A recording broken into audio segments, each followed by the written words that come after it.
Greetings, salutations, respect, and love. I am Scott. You, my dear friend, have wandered onto the prog corner where today I'm not wearing a hat, I'm not wearing my glasses, I'm not wearing my beads. This is me, au naturel. Oh, yes, indeed. I thought I'd take the rest of the week off after the bloody nose I got over the weekend, but here I am. You can't keep me away from the YouTube, man. Today, oh, boys and girls, I got a special episode for you today. We're going to be looking at every Peter Gabriel studio album. There's been 8 official studio albums. There's been 4 soundtracks. There's been a covers album. There's been a remake album. So we're doing 14 albums here, man.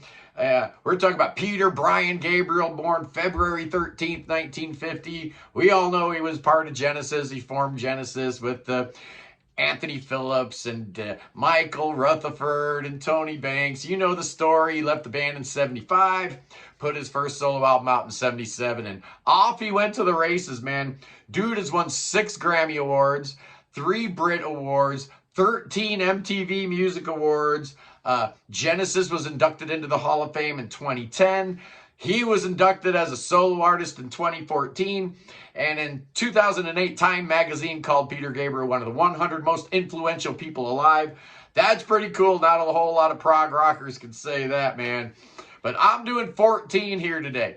14 Peter Gabriel albums, and I'm starting with number 14. This one came out in 2002. It's called The Long Walk Home. And this is the original soundtrack to some Australian movie called Rabbit Proof Fence. I've never seen the movie. I know nothing about it. This album is definitely dominated by David Rhodes and Richard Evans, Peter Gabriel's 2 main collaborators on this album. A lot of references to Up. Apparently they were, doing some work concurrent with this, particularly Sky Blue pops up on this album. It's very ambient. I'm feeling a lot of the Aboriginal, like Australian vibes here. It's kind of sleepy. It's kind of boring. I don't love it. At number 13, New Blood came out in 2011, and this was like a reworking of Peter Gabriel's songs with an orchestra. So it's kind of weird. It's kind of a continuation from Scratch My Back. In fact, I think some of the singles off that covers album, they use some of these songs as the B-sides. He does Intruder and Wallflower and Mercy Street. There's one new song called A Quiet Moment. Yeah, so the whole idea here was no Sledgehammer, no Biko, none of the big hits, just reworkings of other songs. It's all right. It's orchestral. It's not bad, but it's not great. At number 12, we're talking about that covers album, Scratch My Back, which came out in 2010. The idea was Peter Gabriel was going to do a bunch of other people's songs, and then they, in turn, would record Peter Gabriel songs, and it almost kind of sort of worked out that way. The album, Scratch My Back, came out in 2010. And I'll Scratch Yours came out in 2013, but 3 of the artists on Scratch My Back said, no, I don't want to record a Peter Gabriel song. Who would say such a thing? Well, I'll tell you who'd say such a thing. David Bowie, Neil Young, and Radiohead. Not cool, but we're not talking about And I'll Scratch Yours. We're talking about Scratch My Back. It's the covers album. Bob Ezrin produced it with the orchestra, and he does Heroes by David Bowie, Mirror Ball by Elbow, Boy in the Bubble, by Paul Simon, Flume by Bon Iver. We've got tracks by Lou Reed, Arcade Fire, Randy Newman, Magnetic Fields. All those good people recorded a Peter Gabriel song. But, I guess David Bowie was too cool. Come on. I don't want to record a song for some prog rockers album. Come on, man. Making me sick. Just thinking about it. At number 11, it's Peter Gabriel's first foray into soundtracks. It's Birdie from 1985. This was the beginning of Peter Gabriel's relationship with Daniel Lanois, which lasted quite a while. In fact, the next year or whatever, he would put out a big old super big blockbuster, and Daniel Lanois had a big part in that. Birdie's okay. A lot of sound collages, a lot of borrowed stuff from previous albums. We've got snippets of Family Snapshot and The Rhythm of the Heat and Not One of Us and San Jacinto and Wallflower.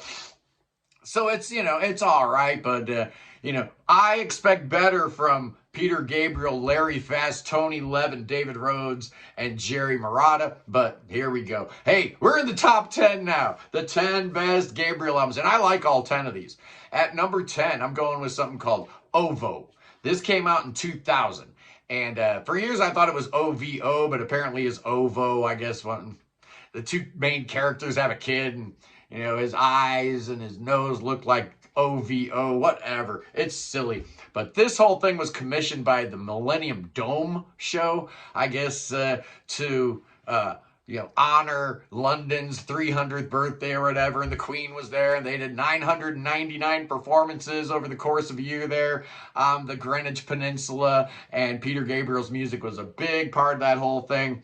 He utilizes some different singers here, and I think that's kind of cool. You got Richie Havens, you got Nina Cherry, you got Elizabeth Fraser from Cocteau Twins, you got Alison Goldfrapp, you know what band she's from? Yeah, Goldfrapp. Paul Buchanan from Blue Nile, kind of cool, and I like a couple of these songs a lot. Father Son's great. The Tower That Ate People's fantastic. Downside Up features Peter's daughter on vocals, and The Nest That Sailed the Sky, really, really cool. It's a weird album, but I actually enjoy it quite a bit. At number 9, the most famous of Peter Gabriel's soundtrack albums actually wasn't even a soundtrack album. At number 9, I'm going with Passion. And originally, Peter was commissioned by Martin Scorsese to do the soundtrack for The Passion of a Christ, or The Passion of the Christ, whatever that movie was called. Man, that thing was bloody. I couldn't stand that movie. Ugh. Anyway, I guess Pete was taking too long. So they had to go with other music, and this became just like a full-fledged album, not really a soundtrack album. And it's great. This was where Pete really discovered his love for world music. This album hit number 20 on the U.S. charts. It was also the first release for Real World Records. A lot of world music in here. This album won a Grammy, but I love it. I think it's a great listen. It's a lot of fun. It shows that Peter Gabriel was definitely interested in a lot of different kinds of music, and this was like the first real foray into that world music stuff, but it's fantastic. I love it. 3 years later, number 8 came out. Yeah, number 8, I'm going with Us from 1992, also produced by Daniel Lanois. This hit number 2 on the Billboard charts. This was the official follow-up to Pete's big selling album, So. And so there was quite a bit of momentum going on there. You've got Sinead O'Connor on 2 tracks. She sings the lead-off track, Come Talk to Me. Not crazy about it, but Blood of Eden's fantastic. But the non-Sinead O'Connor songs are the ones I like best on here. Dig in the Dirt, Kiss the Frog, Secret World. Those are fantastic songs. You've got the triumvirate of Tony Levin, David Rhodes, and Manu Katché. Really dominating this thing. It kind of sounds like Passion with vocals, right? A lot of that world beat stuff started infiltrating in Peter's normal records, and Us is a good record. I like it a lot. At number 7, let's talk about the second album, 1978. The first 4 albums were all called Peter Gabriel, so they've got like colloquial names. Most of the time we refer to them as Car, Scratch, Melt, right? But this one's Scratch. This is the second album, Peter Gabriel 2. This hit number 45 in the U.S., and it was produced by none other than Robert Fripp, and I think he did a terrible job. I don't think he did a great job on this record at all. In fact, he did 3 albums between Red and Discipline.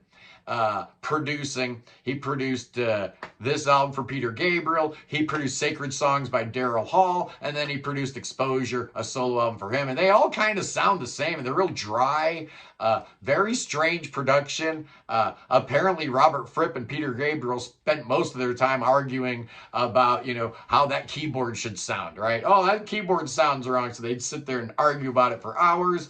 This was where we are introduced to Jerry Marotta, Pete's long-term drummer. Of course, you got Larry Fast on board, and Roy Britton on keyboards. You got some good songs on here, kind of ruined by the production. On the Air is good, DIY is good, Mother of Violence is great.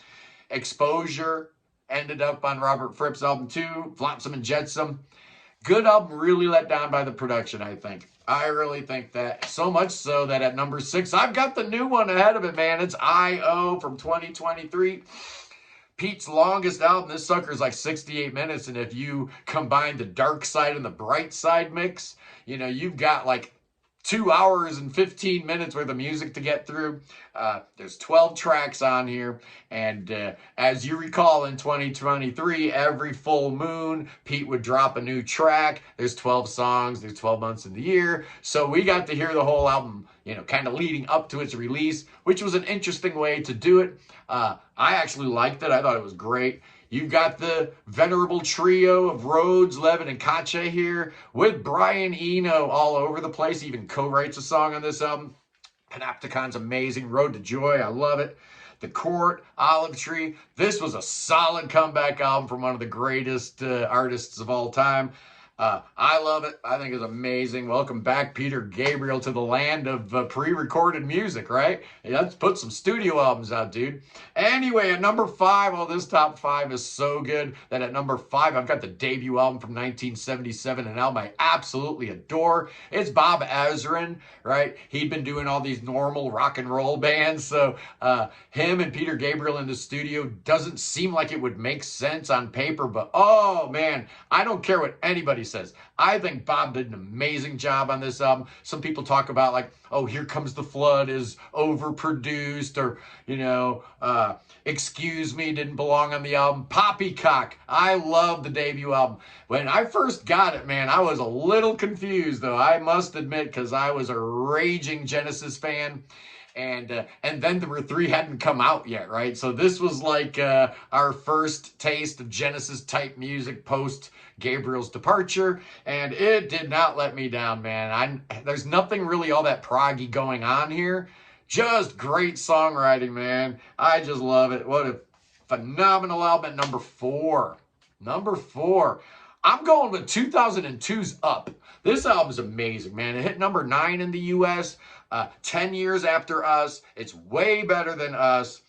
You got Peter Gabriel, Tony Levin, David Rhodes, and Kache on the drums. Oh, these songs are cool, man. I know some people were a little critical of the social commentary on the Barry Williams show. Who cares, man?